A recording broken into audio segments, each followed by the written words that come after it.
sekali lagi saya tidak mengharapkan saweria atau traktiran kopi. Simpan saja untuk jajan kalian. Tapi tolong pengertiannya. Jangan buru-buru skip iklan. Terima kasih. Pada part sebelumnya, Jagang Jin dikejutkan oleh Book yang berkata bahwa sekte obat yang mulai perang dengan sekte racun. Merespon itu, Jagang Jin bertanya, sekte obat menyerang sekte racun. Benarkah itu? Apa maksud Anda? Lalu Jagang Jin dibuat terkejut karena mengingat perkataan musuhnya sebelumnya yang berkata, sekte racun bukan satu-satunya yang bisa disalahkan. Kalian juga. Mengingat itu, Jagang Jin bergumam, mungkinkah ini ada hubungannya dengan yang sebelumnya dikatakan olehnya? Dia bilang, kalau aku masih belum tahu kebenarannya, tapi masih tetap balas dendam. Aku bukanlah apa-apa selain binatang buas yang mengamuk. Lalu Jagang Jin berkata kepada Bok, berhubungan dengan itu, tolong beritahu aku secara rinci. Dan menjawab itu, Bok berkata, aku juga tidak tahu kebenarannya. Aku hanya tahu apa yang dunia sudah tahu. Merespon itu, Jagang Jin berkata, tidak masalah, tolong beritahu aku apapun yang terjadi. Lalu sembari menyedot rokoknya, Bok berkata, baiklah. Sekitar 10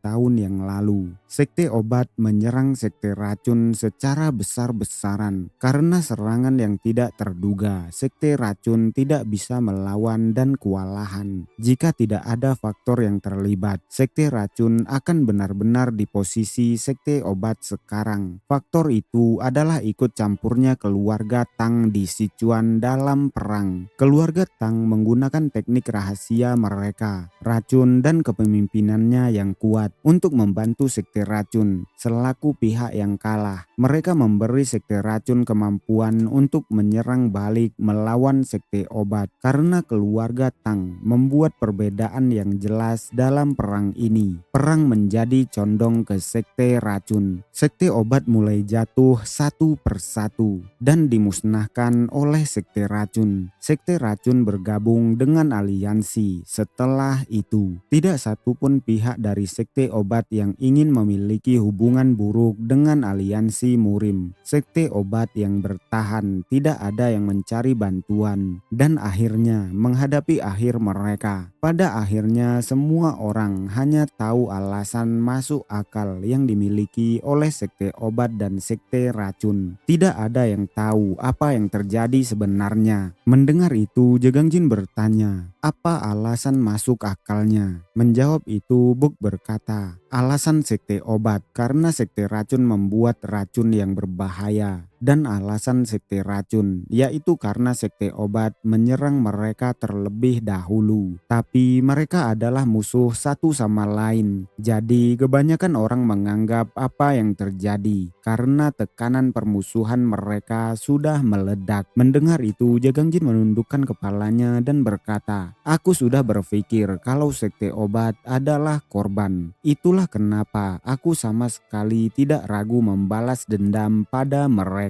Tapi sayangnya sebelum Jagang Jin melanjutkan kalimatnya, Bok memegang pundaknya dan berkata, jangan menyalahkan dirimu sendiri. Itu sesuatu yang terjadi di pusat kota, berbeda dari keadaanmu di kota kelahiranmu, Yunan. Merespon itu, Jagang Jin mengeratkan tangannya berkata, tapi banyak sekali rahasia yang tidak kusadari. Apakah ada jaminan tidak ada lagi yang belum aku tahu? Mendengar itu, Bok menghela nafas dan berdeham. Lalu dia menepuk pundak Jagang berkata, dunia bukanlah hal yang bisa kita bedakan dengan mudah. Di balik hitam selalu ada putih. Sekte racun punya ceritanya sendiri. Begitu juga sekte obat. Yang penting adalah kau mencoba memulai sesuatu yang benar dan menilai berdasarkan keadaannya. Bukankah begitu? Mendengar itu, Jagang Jin hanya terdiam. Lalu dia bergumam, sesuatu yang benar.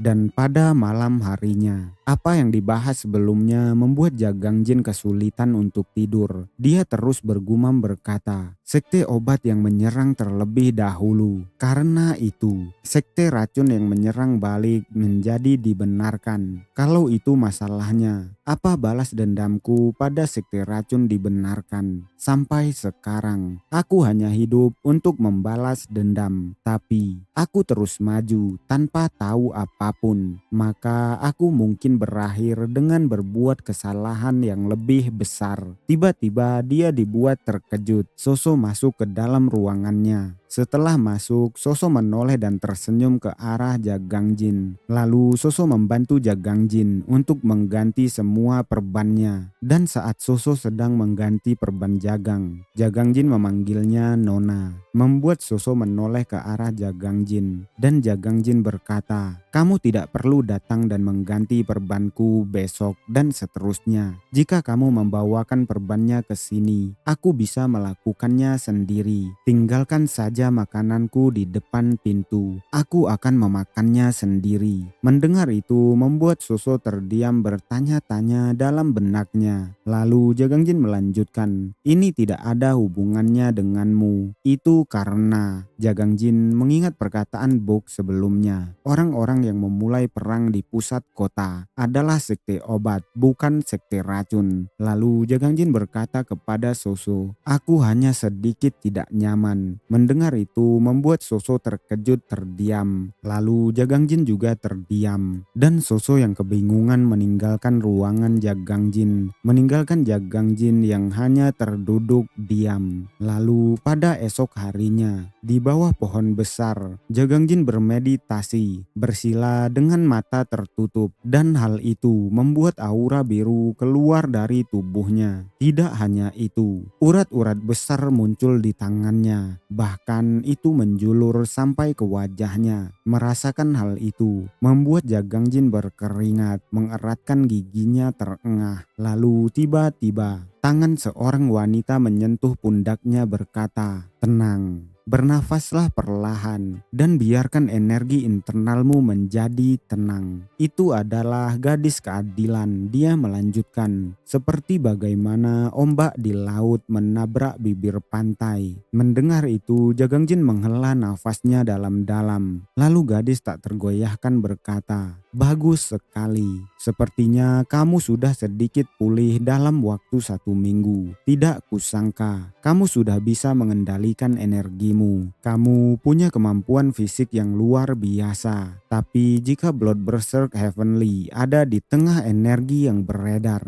maka sepertinya itu akan sedikit mengganggumu. Lalu gadis itu bertanya, apakah ada sesuatu yang mengganggumu? Mendengar itu Jagangjin hanya terdiam tertunduk. Lalu masih di tempat yang sama. Saat angin meniup pepohonan dengan kencang, gadis itu bertanya lagi, jadi apa yang sedang kamu khawatirkan? Merespon itu Jagangjin berkata, aku hanya melihat dari sudut pandang sekte obat 8 tahun yang lalu.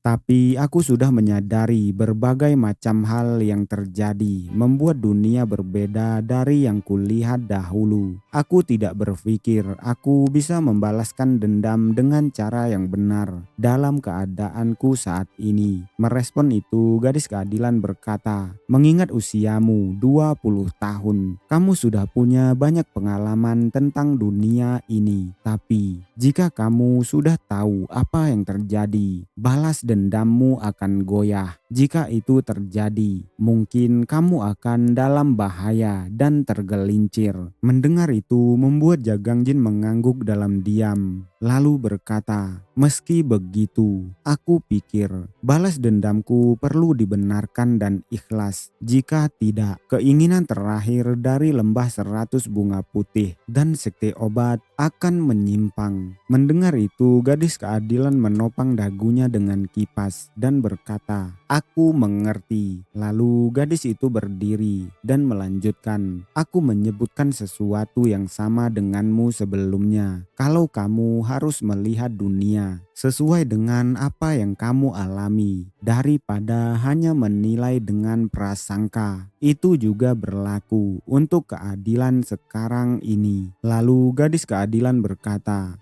Ayo tunda balas dendammu. Mereka sejenak menikmati pemandangan pegunungan yang disinari oleh cahaya yang terang. Lalu sembari menunjuk, gadis keadilan berkata, "Berhenti dan lihat sekelilingmu untuk melihat apa yang terjadi pada dunia dan bagaimana itu terjadi. Balas dendammu mungkin perlu beberapa langkah, tapi itu mungkin akan memberikanmu motivasi baru dan membuatmu melihat jalan yang lebih jelas sebagai balasannya." Mendengar itu, Jagangjin bergumam, "Jalan balas dendam yang lebih jelas." Lalu tiba-tiba terdengar suara Bok berkata, "Apakah itu juga termasuk alasan kenapa kamu tidak bergabung dengan perkumpulan rahasia?" "Aku mengatakan seperti itu karena mungkin kamu punya persangka tertentu." Mendengar itu membuat Jagangjin dan gadis keadilan terkejut menoleh. Lalu Bok melanjutkan, "Semuanya baik-baik saja. Tidak ada yang salah, tapi pikirkan ada orang-orang yang tersakiti atas apa yang kamu lakukan pada mereka." Mendengar itu membuat Jagangjin terkejut lalu berkata, "Aku tidak tahu apa yang Anda khawatirkan tentangku." Mendengar Jagangjin yang salah paham, membuat Bok berteriak sangat kesal berkata, "Tidak, bukan aku. Aku bicara tentang Soso." Mendengar itu Jagangjin berkata, "Soso." Lalu Bok meneruskan, "Ya, aku dengar kau memintanya berhenti merawatmu, bahkan berhenti untuk menyarimu." Dia memandang dirinya sendiri dengan pesimis, tak merasa berdaya karena setiap anggota keluarganya meninggal. Dia hanya ingin menolongmu karena kamu ada di keadaan yang sama seperti keluarganya dahulu. Bok menunjuk ke arah Jagangjin. Terlihat semakin marah, dia berteriak berkata, "Tapi setelah kamu mendengar sekte obat bisa jadi korban, kamu mulai menggunakan prasangkamu sendiri. Bahkan jika sekte obat adalah korban, apa anak itu melakukan sesuatu yang salah?" Mendengar itu membuat Jagangjin terdiam terkejut dan Bok melanjutkan berkata, "Tidak masalah menggunakan tekadmu, tapi kamu tidak harus memandang semuanya karena di dalam apa yang disebut sama itu adalah manusia. Wajar jika orang-orang memiliki kasih sayang." Mendengar itu Jagangjin masih terdiam terlihat merenung. Lalu pada sore harinya, saat Soso akan menaruh makanan Jagangjin di depan tempat tinggal Jagangjin, dia dikejutkan oleh Jagangjin yang memanggilnya. Soso terlihat bersedih dan karena mendengar panggilan itu Soso menoleh. Jagangjin melihat Soso menaruh makanannya, terlihat murung hanya diam. Lalu Jagangjin menundukkan kepalanya berkata, "Aku ingin meminta maaf untuk apa yang terjadi sebelumnya. Kamu mungkin melakukannya dengan kebaikan, tapi aku tidak memandang itu sebagai perbuatan baik dan hal-hal lain yang terlalu dipikirkan yang membuatku menjaga jarak di antara kita." Mendengar itu membuat Soso tersipu terpelongok. Lalu Jagangjin melanjutkan, "Aku tidak sampai berpikir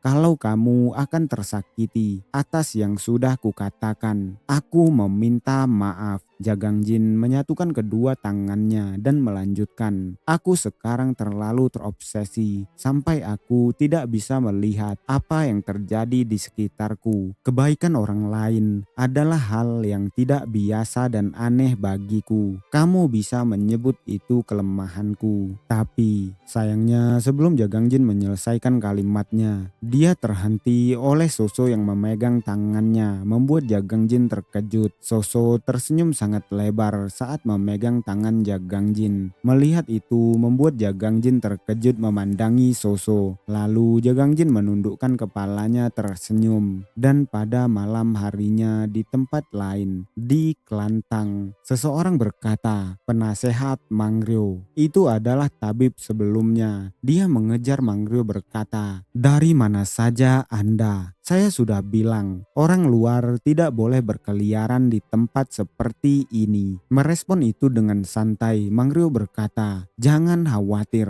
aku hanya jalan-jalan karena aku bosan di dalam ruangan." Dan melihat Manggrio pergi, tabib itu tidak bisa mencegahnya, hanya bertanya kemana Anda akan pergi. Tapi Manggrio tidak menggubris pertanyaan tabib. Dan saat Manggrio sedang berjalan-jalan di tengah kota, dia melihat bulan yang terang lalu berkata, "Bulan bersinar sangat cantik. Aku ingin tahu apa yang kau lakukan sekarang." Tapi tiba-tiba sebuah serangan melesat ke arahnya, mengikat tangannya, membuat Manggrio terkejut. Itu adalah seorang wanita yang melemparkan cambuknya ke arah tangan Manggrio, mengikat tangan Manggrio. Wanita itu bertanya, "Apa ini waktunya? Kau melihat bulan dengan sangat gembira." Merespon wanita itu, Manggrio berkata, "Salam yang kasar sekali. Meski sudah lama kita tidak bertemu satu sama lain, aku ingin tahu apa yang membuat Anda sangat gelisah, Nona." Tapi wanita itu hanya memandang ke arah Manggrio dalam diam. Mata wanita itu terlihat seperti mata yang sangat familiar.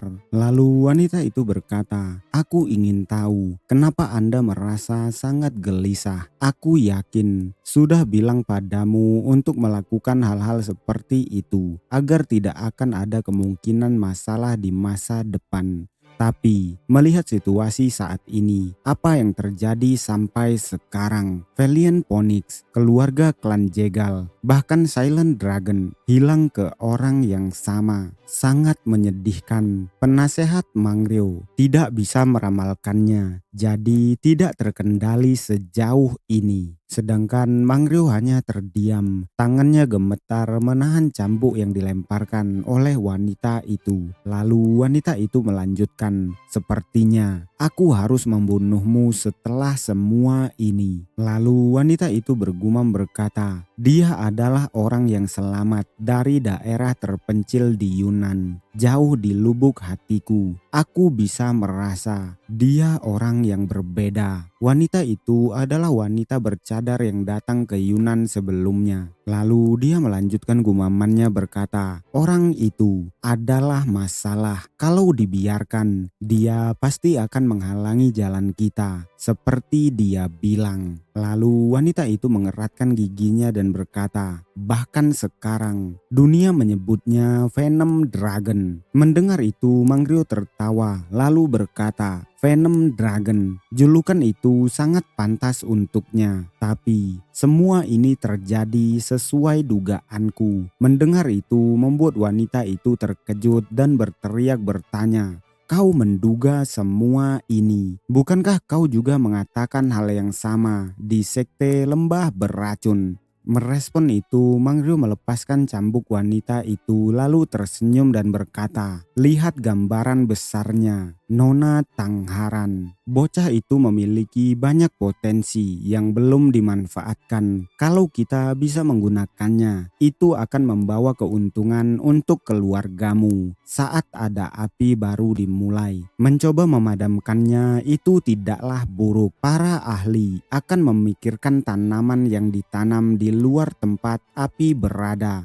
Apa seseorang yang ingin memiliki posisi yang lebih tinggi di keluarga Tang bisa berpikir sejauh ini?" Mendengar itu Tangharan hanya terdiam. Lalu Manggrio melanjutkan, "Aku sudah merencanakan semuanya. Bahkan jika Baek Lijong mencoba pergi ke keluarga Tang, karena kejadian ini, itu tidak akan menjadi masalah." Merespon itu, wanita itu menarik cambuknya berkata, "Aku tidak tahu apa yang coba Anda capai, tapi Anda harus bergerak segera. Selagi kakekku belum berkata apapun, aku harap tidak mengecewakannya." Merespon itu, Manggrio mengangkat tangannya dan berkata, "Aku sudah membuat rencana untuk bergerak karena waktunya sudah matang. Karena Nona merasa tertekan melakukan hal itu, jadi aku akan melakukan yang terbaik." Mendengar itu, Tangharan memutar tubuhnya dan meninggalkan Manggrio sembari berkata, "Hah, Lalu Mangryo tersenyum lebar berkata, "Tapi apa kau tidak penasaran seperti apa dia, pria yang sudah mengacaukan keluarga Tang di Sichuan dan mendapatkan sebutan Venom Dragon?" Mendengar itu, wanita itu menoleh ke arah Mangryo, lalu menatap Mangryo dalam diam. Sedangkan di tempat lain, seekor burung pengantar pesan terbang di udara, lalu mendarat di tangan gadis keadilan. Gadis keadilan itu menangkap burung pengantar surat, lalu membaca surat yang dibawa oleh burung pengantar surat itu. Tapi gadis keadilan membaca surat itu dalam diam dan terlihat ada sesuatu yang mencurigakan dari raut wajahnya. Lalu wanita keadilan itu menoleh, menghela nafas dan tersenyum. Dia melihat Jagangjin dan Soso berjalan ke arahnya. Melihat gadis keadilan ada di sana, Soso tersenyum dan Jagangjin mengangguk ke arahnya. Lalu Jagangjin berkata, "Aku akan menggunakan caraku sendiri. Mengikuti nasihatmu, aku akan pergi mengembara sementara waktu. Aku akan berkeliling melihat dunia dan sebagai pengalaman untuk memastikan aku tahu soal kebenaran itu atau tidak. Jika aku melakukan sesuatu tanpa tahu prosesnya, aku akan menghadapinya secara langsung, supaya aku bisa melakukan balas dendam yang benar tanpa menjadi binatang." Mendengar itu, gadis keadilan mengangguk dan menutup matanya berkata, "Aku mengerti. Aku sudah mengira kamu akan melakukan sesuatu seperti ini. Sayang sekali. Mudah untuk memberi nasihat tentang jalan mana yang harus kamu pilih, tapi sulit untuk berjalan dan mengikuti jalan itu. Itu sebabnya aku harap kamu tidak menyusuri jalan itu. Tapi sepertinya kamu sudah memutuskan itu di dalam hatimu." Merespon itu tanpa menoleh, Jagangjin berkata, "Aku menilai ini sesuatu yang harus kulalui." Merespon Jagangjin, gadis keadilan berkata, "Aku kira kamu akan hidup dalam balas dendam tidak peduli bagaimanapun itu terjadi. Aku harap kamu juga bisa hidup dalam kebiasaan baru." Mendengar itu, Jagangjin hanya terdiam. Lalu gadis keadilan melanjutkan, "Aku harap kamu beruntung di jalan yang sudah kamu pilih." Mendengar itu membuat Jagangjin menoleh dan mengangguk ke arah gadis keadilan. Lalu di suatu siang yang cerah, anggota perkumpulan rahasia mengantar Jagangjin ke gerbang.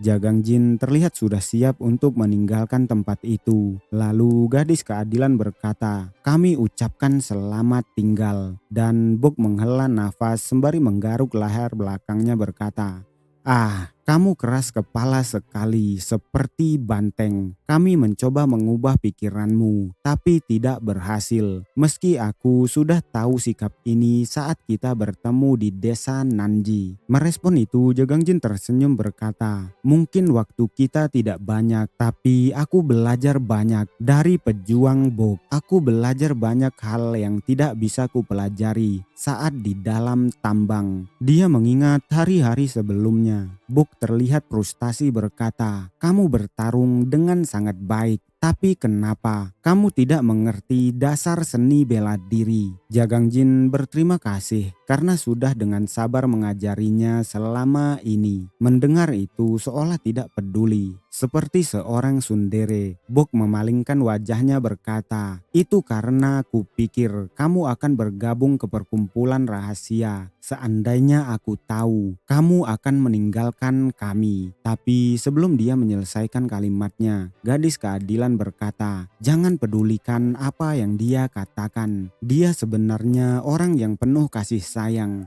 tapi tidak terlihat dari penampilannya." Mendengar itu, Bok terlihat mematung bertanya dalam gumamannya, "Lalu seperti apa aku terlihat?" Bahkan dia bertanya pada bawahannya, "Apa ada yang salah dariku?" Mendengar itu, Jagangjin hanya menghela nafas dalam diam. Lalu dia terkejut melihat ke suatu arah. Sedangkan Bok masih ngotot berkata kepada gadis keadilan, "Meski aku seperti ini, aku ini cukup populer."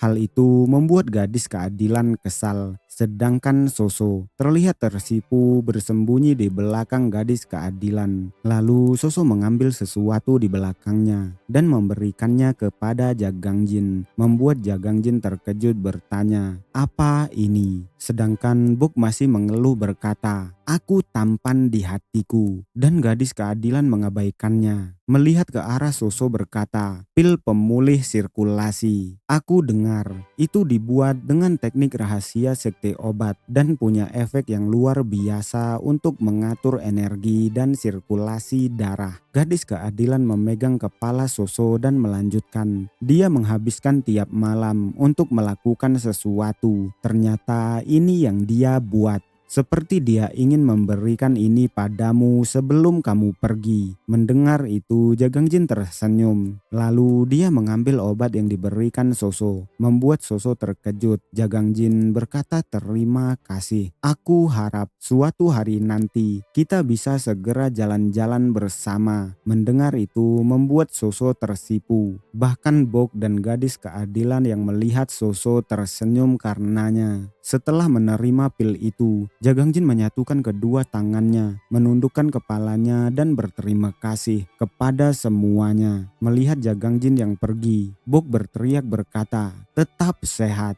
Dan orang paling kanan berkata, "Pastikan kamu makan makananmu." Lalu mereka semua memandang Jagangjin yang pergi meninggalkan mereka dalam diam. Dan beberapa saat kemudian, Bok bertanya kepada gadis keadilan, "Apa ini tidak masalah membiarkannya pergi begitu saja?" Merespon itu gadis keadilan bertanya, "Apa kamu sudah tahu? Selagi aku berharap dia tetap di sini karena keadaan saat ini, aku tidak berniat menghalangi keinginannya.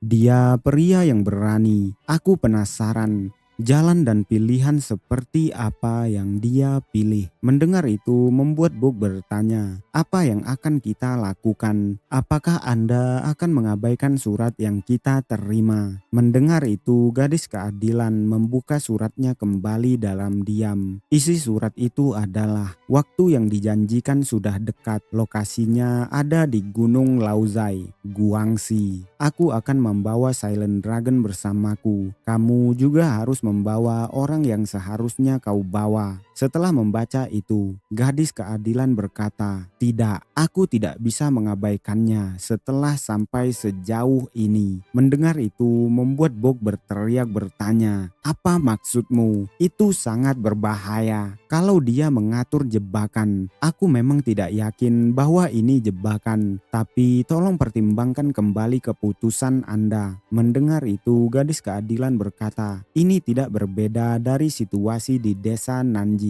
Kesempatan ini mungkin tidak akan datang lagi. Dan jika itu untuk mengambil sesuatu dari orang itu." Gadis keadilan terlihat sangat marah, meremas surat dan berkata, "Tingkat berbahaya ini tidak ada apa-apanya bagiku." Lalu pada saat malam harinya, terlihat di tengah hutan seseorang sedang membuat api unggun dan berkata, "Ayo kita lihat." Itu adalah Manggru yang membaca surat berkata, "Karena aku sudah menaruh semua umpan yang kubutuhkan. Semua ini untuk mendapatkan ikan besar." Semua berkembang dengan begitu lancar. Tapi tiba-tiba dia mendengar suara yang berkata, "Kau tidak perlu khawatir tentang apapun, karena semua akan berbeda mulai sekarang." Itu adalah Beklijong yang sudah berada tepat di belakang Manggru, membuat Manggru sangat terkejut.